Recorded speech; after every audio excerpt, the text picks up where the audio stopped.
ಸಂವಿಧಾನದ ಕೇಂದ್ರ ಪಟ್ಟಿಯಲ್ಲಿ ಜನಗಣತಿ ಬರುತ್ತೆ. ಕೇಂದ್ರದ ಅಂಕಿ ಅಂಶಗಳಿಗೆ ಸೂಕ್ತ ರಕ್ಷಣೆ ಒದಗಿಸಲಾಗಿದೆ. ಆದರೆ ರಾಜ್ಯ ಸರ್ಕಾರ ಇಂತಹ ಯಾವುದೇ ರಕ್ಷಣೆ ಒದಗಿಸಿಲ್ಲ.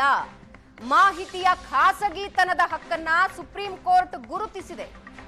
ಡಿಜಿಟಲ್ ಮಾಹಿತಿ ಸೋರಿಕೆಯಾಗುವ ಸಾಧ್ಯತೆ ಇದೆ.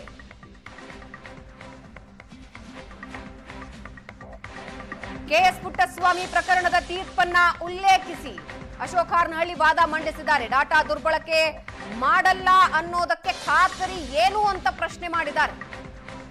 ಸಮೀಕ್ಷೆಯ ಹ್ಯಾಂಡ್ ಬುಕ್ ನೋಡಿದ್ರೆ ಹೇಳುತ್ತೆ ಇದು ವ್ಯಕ್ತಿಯ ಪ್ರೊಫೈಲ್ ಮಾಡೋದಲ್ಲದೆ ಬೇರೇನೂ ಅಲ್ಲ ಅಂತ. ನೀವು ನಾಸ್ತಿಕಾನೋ ಆಸ್ತಿಕಾನೋ ಅನ್ನೋ ಪ್ರಶ್ನೆಯೂ ಇದೆ. ಇಂಥ ಸಮೀಕ್ಷೆಗೆ ಅನುಮತಿಸಬಾರದು ಅಂತ ಅಶೋಕ್ ಹಾರ್ನಹಳ್ಳಿ ವಾದ ಮಂಡನೆ ಮಾಡಿದ್ದಾರೆ. ಅರ್ಜಿದಾರರ ಪರ ಯಾವ ವಾದ ಮಂಡನೆಯಾಗಿದೆ ಅನ್ನೋದರ ಹೈಲೈಟ್ಸ್ ಅನ್ನ ನೀವು ನೋಡ್ತಾ ಇದ್ದೀರಿ. ಜಾತಿ ಗಣತಿ ಪ್ರಶ್ನಿಸಿ ಮತ್ತೊಬ್ಬ ವಕೀಲ ವಿವೇಕ್ ಸುಬ್ಬಾರೆಡ್ಡಿ ವಾದ ಮಂಡಿಸಿದ್ರು. ಕೆಎಸ್ ಪುಟ್ಟಸ್ವಾಮಿ ಪ್ರಕರಣದ ಸುಪ್ರೀಂ ತೀರ್ಪನ್ನ ಉಲ್ಲೇಖಿಸಿ ವಾದ ಮಂಡಿಸಿದ್ದಾರೆ.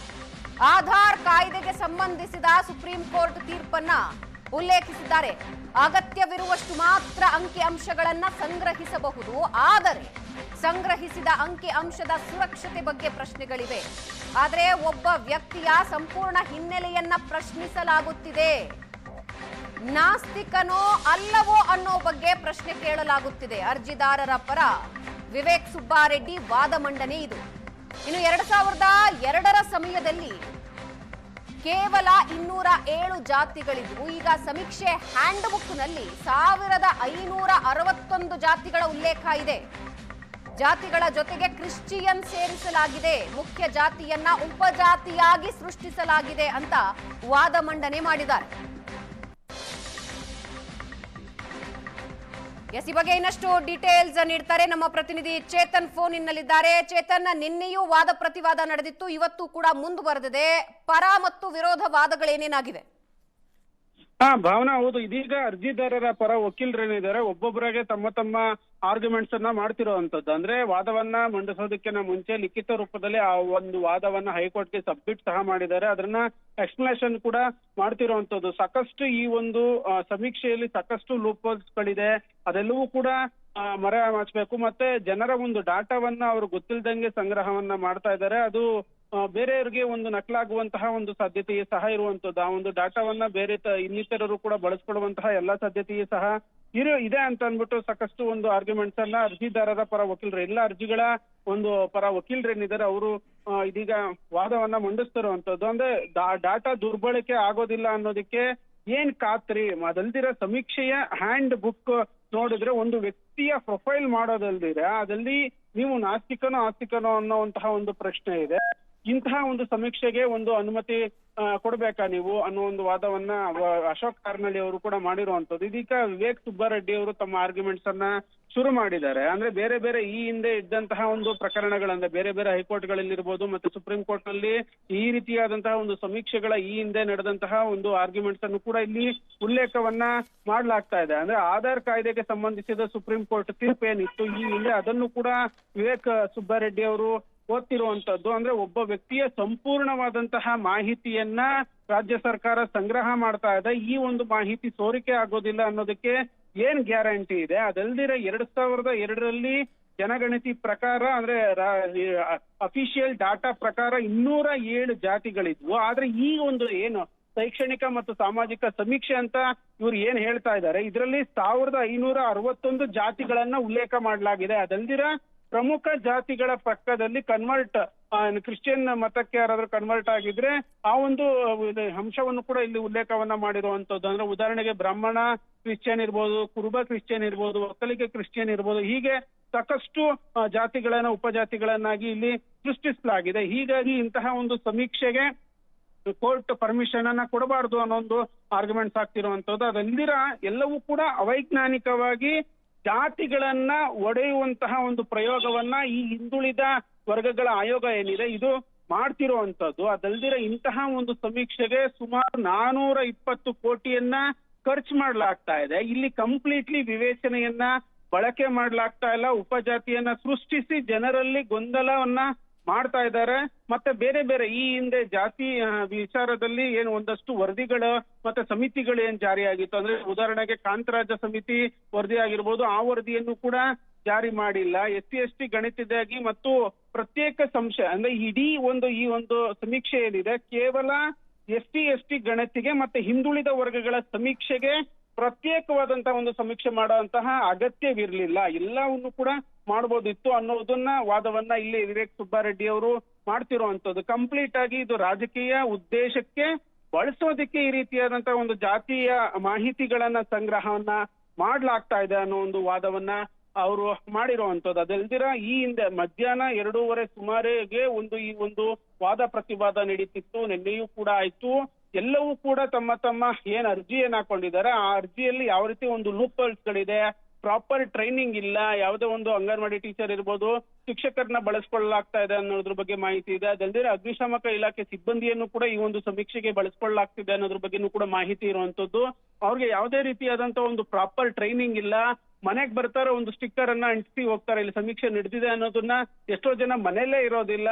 ಈಗ ದಸರಾ ರಜೆ ಬೇರೆ ಆರಂಭವಾಗಿದೆ, ಸಾಕಷ್ಟು ಮಂದಿ ಒಂದು ಟ್ರಿಪ್ ಗಳಿಗೆ ಹೋಗಿರ್ತಾರೆ, ಅಂತವ್ರ ಮನೆ ಮುಂದೆನೂ ಕೂಡ ಸಮೀಕ್ಷೆ ನಡೆದಿದೆ ಅನ್ನೋ ಒಂದು ಸ್ಟಿಕ್ಕರ್ ಗಳನ್ನ ಅಂಟಿಸಿ ಹೋಗ್ತಿದ್ದಾರೆ ಅನ್ನೋ ಒಂದು ಏನು ಆರ್ಗ್ಯುಮೆಂಟ್ಸ್ ಅನ್ನು ಕೂಡ ಇದೀಗ ಮಾಡ್ತಿರುವಂತದ್ದು.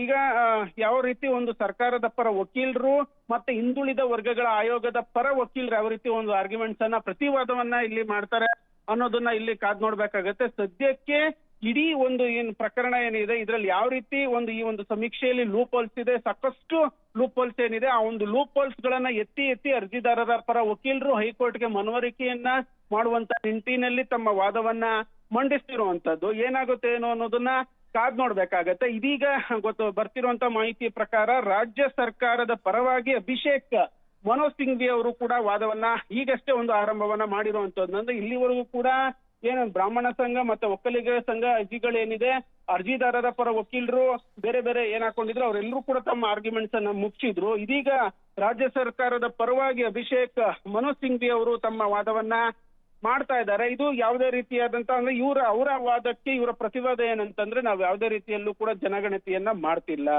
ಕೇವಲ ಸಾಮಾಜಿಕ ಮತ್ತೆ ಶೈಕ್ಷಣಿಕ ಸಮೀಕ್ಷೆಯನ್ನ ಮಾತ್ರ ನಾವು ಮಾಡ್ತಾ ಇರುವಂತದ್ದು. ಮತ್ತೆ ಸಮೀಕ್ಷೆ ಅನ್ನೋದು ಸಂಸ್ಕೃತ ಮತ್ತು ಕನ್ನಡದ ಪರವಾಗಿದೆ.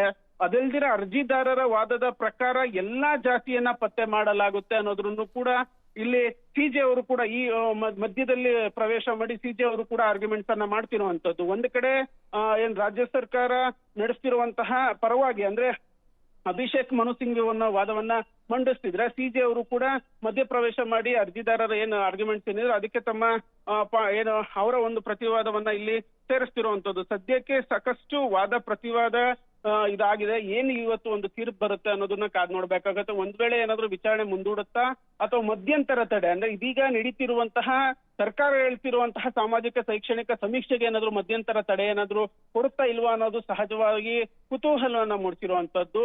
ಹೈ ವೋಲ್ಟೇಜ್ ಆರ್ಗ್ಯುಮೆಂಟ್ಸ್ ಹೈಕೋರ್ಟ್ ನಲ್ಲಿ ಆಗ್ತಾ ಇದೆ. ಇದೀಗ ಮನೋಹರ್ ಸಿಂಗ್ ಅಭಿಷೇಕ್ ಅವರು ಸಿಂಘ್ವಿ ಅವರು ಕೂಡ ತಮ್ಮ ವಾದವನ್ನ ಮಾಡ್ತಿರುವಂತದ್ದು. ಏನಾಗುತ್ತೆ ಏನೋ ಅನ್ನುವಂತಹ ಸಹಜ ಕುತೂಹಲ ಇಲ್ಲಿ ಎಲ್ಲರಲ್ಲೂ ಕೂಡ ಮನೆ ಮಾಡಿರುವಂತಹದ್ದು.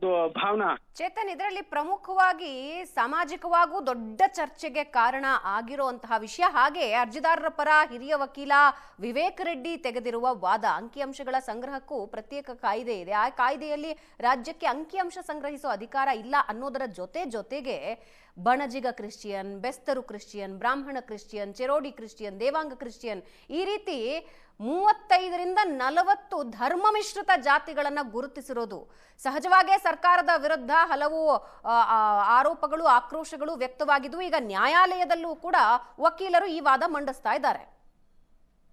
ಹೌದು ಭಾವನಾ, ಅಂದ್ರೆ ಇದಕ್ಕೆ ಈ ರೀತಿಯಾದಂತಹ ಸಾಕಷ್ಟು ಉಪಜಾತಿಗಳನ್ನ ಸೇರ್ಕೊಂಡು ಎಲ್ಲಾ ಪ್ರಮುಖ ಜಾತಿಗಳಂದ್ರೆ ಕರ್ನಾಟಕದ ಪ್ರಮುಖ ಜಾತಿಗಳ ಪಕ್ಕದಲ್ಲಿ ಕ್ರಿಶ್ಚಿಯನ್ ಅಂದ್ರೆ ಬೆಸ್ತ ಕ್ರಿಶ್ಚಿಯನ್, ಬ್ರಾಹ್ಮಣ ಕ್ರಿಶ್ಚಿಯನ್, ಒಕ್ಕಲಿಗ ಕ್ರಿಶ್ಚಿಯನ್, ಕುರುಬ ಕ್ರಿಶ್ಚಿಯನ್, ಹೀಗೆ ಸಾಕಷ್ಟು ಒಂದು ಉಪಜಾತಿಗಳನ್ನ ಒಂದು ಸೃಷ್ಟಿ ಮಾಡಿತ್ತು. ಆದ್ರೆ ಅದೆಲ್ಲದಕ್ಕೂ ಕೂಡ ಹೋಗ್ ಕೊಟ್ಟಿದೀವಿ ಅಂತ ಈ ಹಿಂದೆ CM ಅವರು ಏನು ಪ್ರೆಸ್ ಕಾನ್ಫರೆನ್ಸ್ ಹೇಳಿದ್ರು. ಆದ್ರೆ ಇದೀಗ ಹೈಕೋರ್ಟ್ ಯಾವ ರೀತಿ ಅದನ್ನ ಮನವರಿಕೆ ಮಾಡ್ತಾರೆ, ಎಷ್ಟು ಜಾತಿಗಳನ್ನ ಇಲ್ಲಿ ಸೇರಿಸಿಕೊಳ್ಳಾಗಿದೆ ಏನೋ ಅನ್ನೋ ಒಂದು ಕಂಪ್ಲೀಟ್ ಆದಂತಹ ಒಂದು ರಿಪೋರ್ಟ್ ಅನ್ನ ಕೊಡ್ಬೇಕಾಗತ್ತೆ. ಇವಾಗ ಎಲ್ಲರೂ ಕೂಡ ಅರ್ಜಿದಾರರ ಪರ ವಕೀಲರೇನಿದ್ದಾರೆ ತಮ್ಮ ತಮ್ಮ ಆರ್ಗ್ಯುಮೆಂಟ್ಸ್ ಅನ್ನ ಲಿಖಿತ ರೂಪದಲ್ಲೂ ಕೂಡ ಕೊಟ್ರು, ಮತ್ತೆ ಇದೀಗ ಹೇಳ್ತಿರುವಂತದ್ದು ವಾದವನ್ನ ಮಂಡಿಸ್ತಿರುವಂತದ್ದು.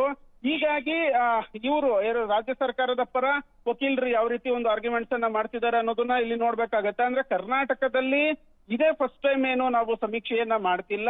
ಈ ಹಿಂದೆ 3-4 ಬಾರಿ ಸಮೀಕ್ಷೆ ನಡೆದಿದೆ. ಅವನೂರ್ ಕಮಿಷನ್, ವೆಂಕಟಸ್ವಾಮಿ ಕಮಿಷನ್ ಕೂಡ ಒಂದು ರಚನೆಯನ್ನ ಮಾಡಲಾಗಿತ್ತು. ಅಂದ್ರೆ ಈ ಹಿಂದೆ ನಡೆದಂತಹ ಸಮೀಕ್ಷೆಗಳ ವಿವರವನ್ನು ಕೂಡ ರಾಜ್ಯ ಸರ್ಕಾರದ ಪರ ವಕೀಲರು ಹೈಕೋರ್ಟ್ಗೆ ಮನವರಿಕೆಯನ್ನ ಮಾಡ್ತಿರುವಂತದ್ದು, ಅಲ್ಲಿ ಹೈಕೋರ್ಟ್ ಮುಂದೆ ಇಡ್ತಿರುವಂತದ್ದು.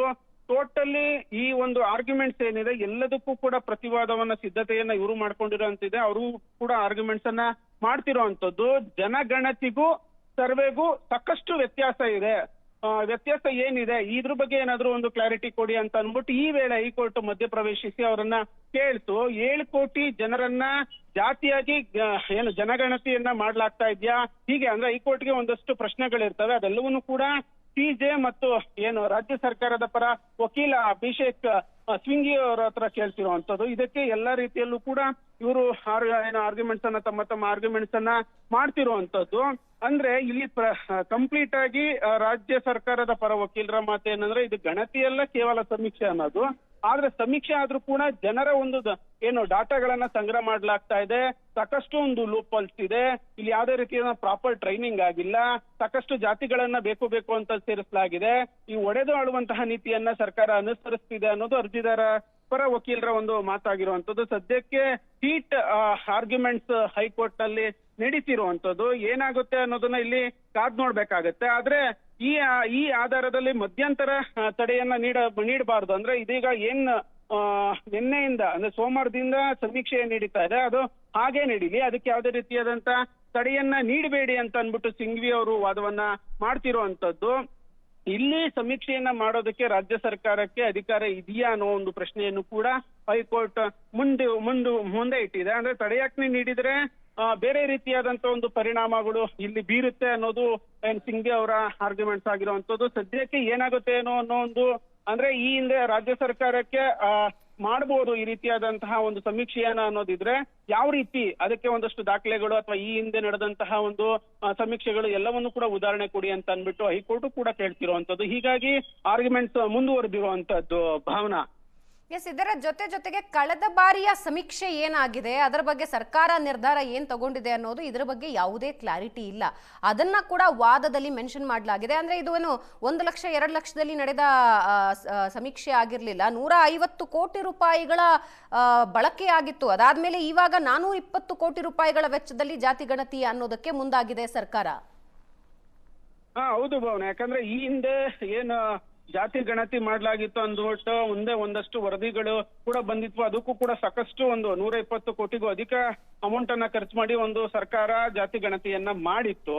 ಅದೆಷ್ಟು ಸರಿ ಮತ್ತೆ ಅದೇನಾಯ್ತು ಅನ್ನೋದು ಒಂದು ಪ್ರಶ್ನೆ. ಮತ್ತೆ ಈಗ ಈ ಒಂದು ಸಮೀಕ್ಷೆಗೆ 420 ಕೋಟಿ ಅಂತ ಒಂದು ದುಡ್ಡನ್ನ ಇಟ್ಟು ಒಂದು ಸಮೀಕ್ಷೆಯನ್ನ ಮಾಡ್ತಿರುವಂತದ್ದು. ಹೀಗಾಗಿ ಈ ಎಲ್ಲಾ ಪ್ರಶ್ನೆಗಳಿಗೂ ಕೂಡ ರಾಜ್ಯ ಸರ್ಕಾರದ ಪರ ವಕೀಲರು ಇರ್ಬೋದು, ಸಿಜೆ ಅವರು ಇರ್ಬೋದು, ಯಾವ ರೀತಿ ಆನ್ಸರ್ ಅನ್ನ ಕೊಡ್ತಾರೆ ಅನ್ನೋದನ್ನ ಕಾದ್ ನೋಡ್ಬೇಕಾಗತ್ತೆ. ಸದ್ಯಕ್ಕೆ ಆರ್ಗ್ಯುಮೆಂಟ್ಸ್ ಹೈಕೋರ್ಟ್ ನಲ್ಲಿ ಮುಂದುವರೆದಿದೆ.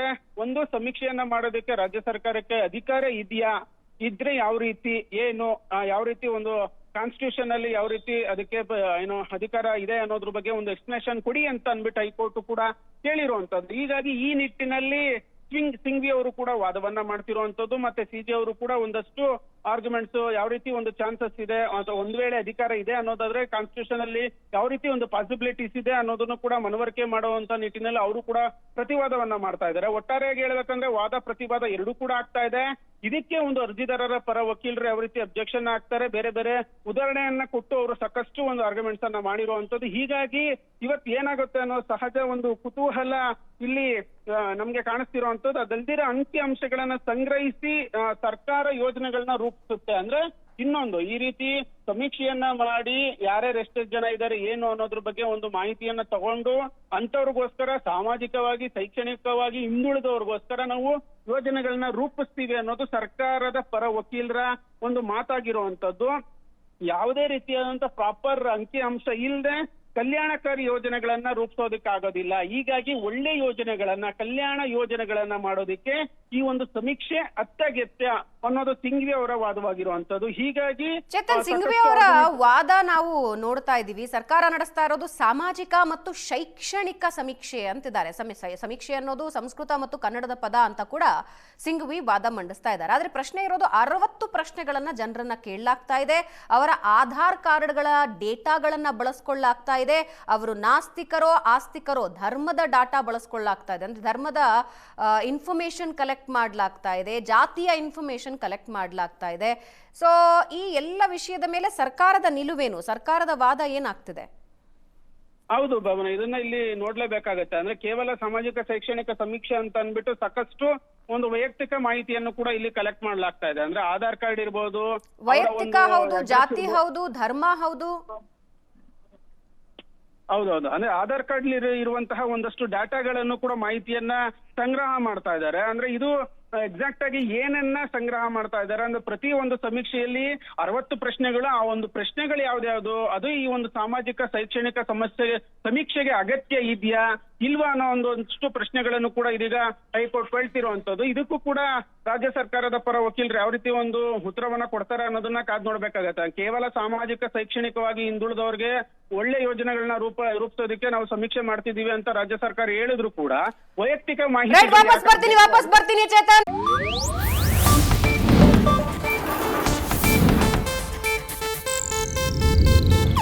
ಇದು ಏಷ್ಯಾನೆಟ್ ನ್ಯೂಸ್ ನೆಟ್ವರ್ಕ್ ಪ್ರಸ್ತುತಿ.